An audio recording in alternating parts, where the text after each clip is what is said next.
Hello, I'm Matt Galloway, and this is the Current Podcast. Russia is once again missing from the Olympic Games, but despite not being able to compete under their own flag, Russian-born athletes are finding ways to participate in a wide range of sports in Italy. Russia has faced numerous sanctions and bans from the Olympics for almost a decade. First, after the Sochi Winter Games because of a state-run doping scandal. Then, following its invasion of Ukraine in 2022. But now, it looks like the International Olympic Committee could be getting ready to welcome Russia back. Here's the organization's president, Kirsty Coventry, in Milan last week. We are a sports organization, and our game is sport. That means keeping sport a neutral ground, a place where every athlete can compete freely without being held back by the politics or divisions of their governments. For more on what this could mean, I'm joined by Georgi Kantchev. He's a foreign correspondent for the Wall Street Journal, and we've reached him at the Winter Games in Milan. Georgi, hello. Hi there. We just heard from the president of the IOC there signaling that the Olympics could be opening the door for Russian athletes to compete again under the Russian flag. How is that being received? That's obviously quite a controversial situation. It's been going on for a number of years now since the full-scale invasion of Ukraine in 2022. And of course, right now the war is still continuing. The Russian athletes are still technically banned, but they do appear in some fashion the games. Ultimately, we saw what happened yesterday with the Ukrainian athlete who was banned for basically wearing a helmet that was kind of honoring the war dead. So this is a very controversial situation, and that's happened in previous games too. But of course, the question is how would the IOC play it from here on? And of course, this is going to depend a lot on the development on the front line, but also in the way sports federations decide. We'll get to that Ukrainian athlete in a moment here, but I am curious, what is the reasoning behind why the IOC would change its tone right now? There's several reasons. First of all, the IOC leadership and other federations too, other associations, FIFA, of course, and with World Soccer and others, they usually claim, and that's the narrative, is that they want to keep politics out of sports. So that's number one. And all these bans that were instituted, they want to kind of get past that and continue having sports as a neutral ground, so to speak. Then, of course, there's pressure from Russia itself. And, we shouldn't forget that Russia is a sports power with very serious traditions in sports. One of the biggest Olympic countries in history with most medals, the Soviet Union, and then Russia in recent history. So there's, of course, a desire to bring back some of the world top talent who are Russians. At the previous games, the Russian team used to be 300, 400 people. So we're talking about huge amount of sporting talent here. So there is this desire to normalize the games, to bring back the talent. And there is also ultimately, there are some countries that are aligned with Russia. They're also pressuring for that. So there's a lot of pressure coming from all sides. And that's why the IOC needs to decide at some point. Okay, so you think there is some political motivation behind it as well? Ultimately, we shouldn't forget that this is happening at a time when, there's been a certain realignment, or at least thawing of the relationship between the U.S. and Russia too. There's been, of course, with the Trump administration, there's been more contacts between Washington and Moscow. So that also happens against the background of less chilly relationship between the U.S. and Russia. So that also plays into the fact. Politics are part of it, but of course, sports is another factor. Okay, how has Ukraine responded to all of this then? Well, very negatively, as you can imagine. For the past 4 years, they've been advocating against Russia participating in any sports under any form, and they've succeeded in many cases. Russia in Paris, the Paris Olympics in 2024, and now in Milan, is not appearing under its flag, under its name, and there's only a handful of athletes that are appearing from Russia. So that has succeeded to some extent, but Ukrainians, of course, want to keep pressuring that until there's some kind of a settlement on the battlefield that was to continue. And how is it that there are still a handful of Russian athletes who can compete if they're neutral athletes? What does that mean? How do they get that categorization? Yeah. So before 2022, as you mentioned, there was this big doping scandal, and in the 2018, 2021, and 2022 games, Russia did appear as a team, but not under the Russian name. It was called Olympic Athletes from Russia or the Russian Olympic Committee, but they were on the medals table, and they had a big delegation. After the war, the IOC came up with this new way of kind of signifying these athletes. They had to pass very serious vetting, that these athletes have nothing to do with the war, they have not supported the war, they have no military links, because in Russia, a lot of athletes have links quite often to police forces, to military, they're sponsored, or they're part of various state clubs. So a very small amount of Russian athletes actually managed to pass that muster. We're talking around a dozen at these Olympics. And those were called international, neutral athletes, basically. So they are appearing not as Russia. There's no Russian anthem. There's no Russian flag. They're not even appearing on the medals table for any medals they win. But they just is kind of neutral athletes. And that's a change, a big change from what it was before 2022. Russia at least had a team. While it wasn't called Russia, there was a Russian team. Right. And we do see Russian athletes moving elsewhere to compete. Absolutely. So that's the other thing, is that for years, and this is not new, of course, in sports, it's quite common for athletes to compete for other countries. So that has happened quite often. But since the full-scale invasion in 2022, there's been a number of Russian athletes that had to quickly change nationalities, and so they can appear for our countries. And these games, and also in Paris as well, there have been dozens of such cases. At the Milan Olympics, we know of around 40 athletes who were born in Russia but appearing now on the different flags. So we're talking about 13 individual neutral athletes from Russia, but then you have this other contingent, at least 40 others who are born in Russia. Right. I do want to talk about that Ukrainian skeleton racer you mentioned, Vladislav Haraskevich, disqualified for wearing a helmet that paid tribute to the Ukrainian athletes who have been killed in the war. I wanted to have a listen here to what he had to say. I disagree with this decision because I truly believe that we didn't violate any rules. Rule 50, political propaganda, discriminational propaganda, or racial propaganda is definitely not about this helmet. So the IOC says that it is, quote, a fundamental principle that the games be separate from political, religious, and any other type of interference. What's been the reaction to the decision about this Ukrainian athlete? The reaction has been pretty strong, especially coming from the Ukrainian side, of course. The Ukrainian president, Volodymyr Zelensky, actually blasted IOC yesterday in some posts on X, saying that the Olympic movement should help stop wars and not play in the hands of aggressors. He awarded the athlete the Order of Freedom. And crucially, Zelensky also said that since the beginning of the full-scale invasion, 660 Ukrainian athletes and coaches have been killed by Russia in the war. That's the numbers that Zelensky cited. So, of course, there's been also others piling in on X, kind of criticizing the decision, but the IOC has stood firm. The one thing they did do is they allowed the Ukrainian athlete to stay at the games, so he can have his accreditation and he can be here physically, but he cannot compete. Okay, Georgi, thank you very much for making time for us. Thank you. Georgi Kantchev is a reporter with the Wall Street Journal.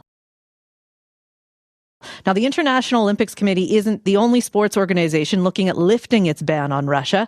FIFA President Gianni Infantino made similar comments about soccer competitions in the last week.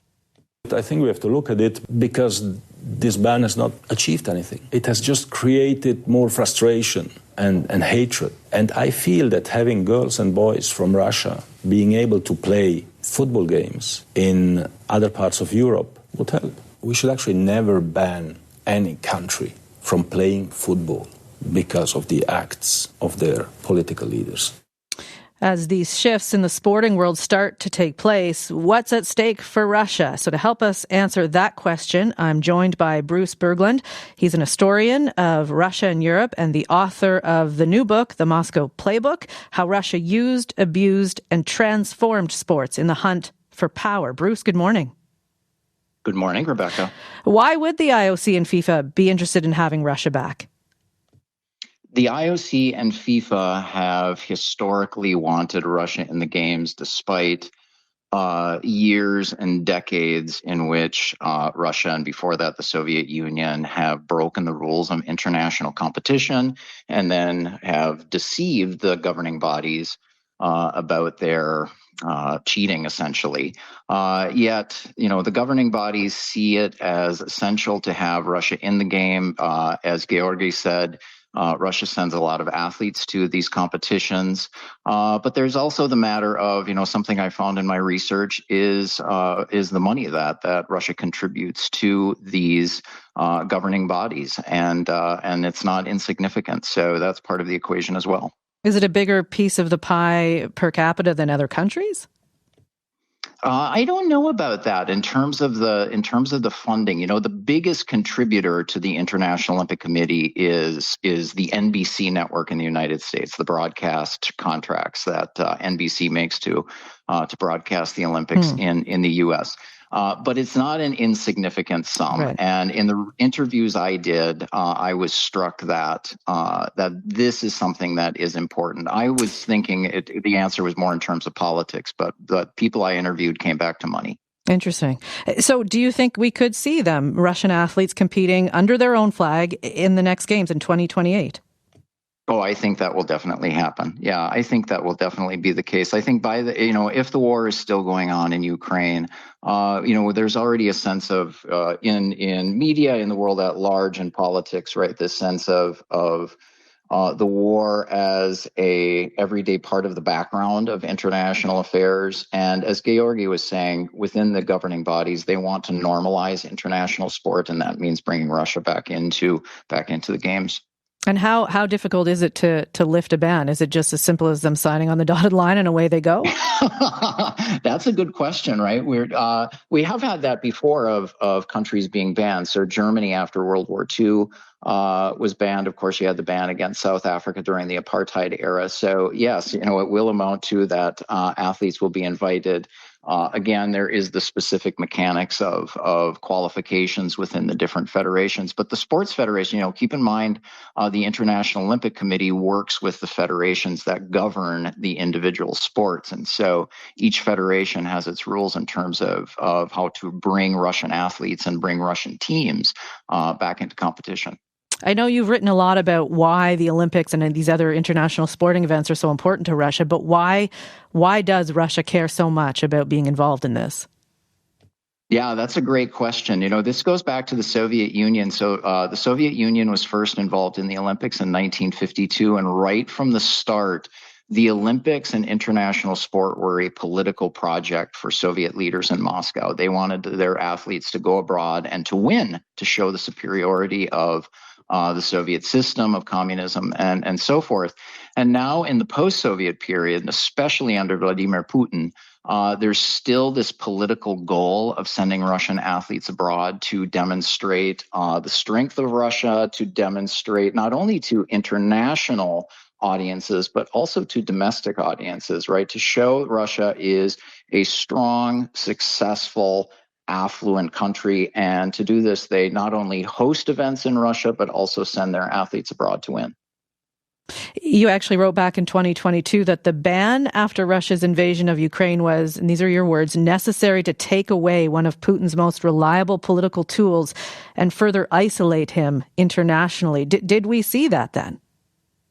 Yes, we do see that. So in looking at Russian media, it is interesting how, going back to the quote you played by Gianni Infantino, where he says the ban has accomplished nothing. The ban has accomplished something in Russia. In reading, especially the readers' comments on Russian sports sites, readers have this sense of, we're blocked from international sport. We, the Russians, are blocked from international sport because of the policies of our leaders. And they can't refer to Putin by name, of course. They use euphemisms like the management. It's because of the management we're in this situation. And when you look at these readers' comments, you do see a lot of anger, a lot of steam coming out from Russian fans about the situation they're in, and that they can't watch their athletes participate in international events.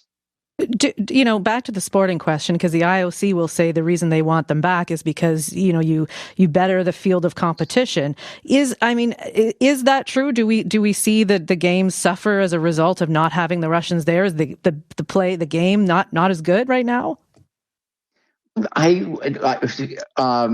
Will it? Let's take an example of, the favorite sport in Russia is hockey. Is the hockey tournament diminished by, is when we watch Canada play the United States or Canada play Sweden, are we thinking in the backs of our minds, well, this is really good hockey, but boy, I wish the Russians were here. That would make for a much better game. I would say no, it's not diminished. And to give an example, Georgi was talking about in 2018, you had this so-called Olympic athletes from Russia team that competed in the Olympics in South Korea. They won the gold medal.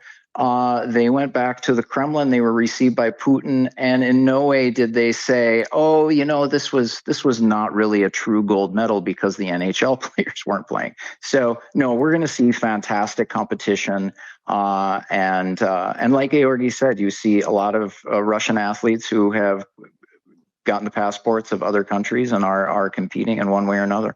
We've heard from our other guests that behind the scenes, there are some political motivations of the IOC to bring back Russia. One of them, he suggested, was the Trump administration and the close ties between Russia and that administration. So is there sway happening behind the scenes where Russia is suggesting that they really need to be back and the IOC is buying into that? I don't think it's so much cooperation between the Russians and the Trump administration.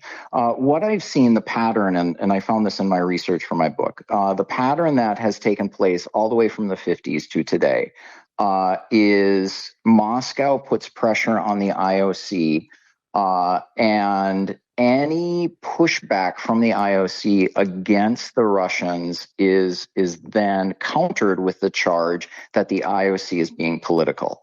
If there's anything that members of the IOC and really all of the governing bodies in Switzerland hate, it's being charged with the claim that they're political, that they're acting in some political way.